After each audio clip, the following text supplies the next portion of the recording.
Hello Internet, welcome back sa Pinoy Free Coder Channel. Another quick lesson guys para sa inyo. No? Kung kayo ay merong senaryo na kailangan yung i-view yung inyong ginagawang web application sa inyong mobile at ayaw nyo naman siyang i-deploy muna no, sa isang hosting site, pwede naman na gamitin nyo itong web development, yung web tool na responsive design mode sa browser. So available to sa Firefox, Chrome. At pwede nyo ipiliin dito yung mga phone na gusto nyo i-view. No? Bawa iPhone 11, so meron din silang mga Galaxy, Android, no, ganyan. Pero iba pa rin guys kung i-view nyo siya sa actual mobile device.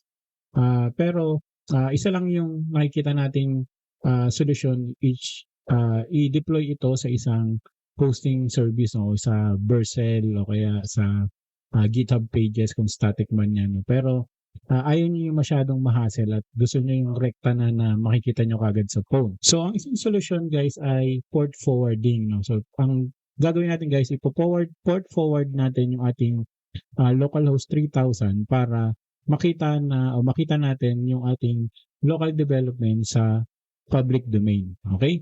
Okay, so una mo na make sure na meron kayong VS Code na naka-install. Siyempre, yun naman yung lagi natin ginagamit sa ating pag-code. At meron na kayong running project. So kakataon meron akong basic na React app. No? Ito yung pinaka-base ng React sa Kabit. At nagra-run siya sa port 3000. No? npm run dev lang natin.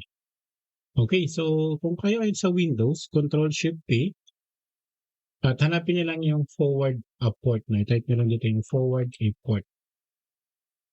Okay, so lalabas itong tab na to, no, port. Then, kiklik lang natin yung forward a port. Then, dito guys sa port ay kailangan lang natin i-input kung ano yung ipo-forward natin na port. So, syempre, 3000, you know. Okay, so sa unang run nyo na to guys ay kailangan yung i-accept yung dev tunnel na extension from GitHub. No? So kailangan meron kayong GitHub account at i-accept nyo yung dev tunnel na extension na mag-connect dun sa inyong GitHub. No? So napaka straightforward lang naman yung process na yun. Hindi ko na siya ipapakita. No?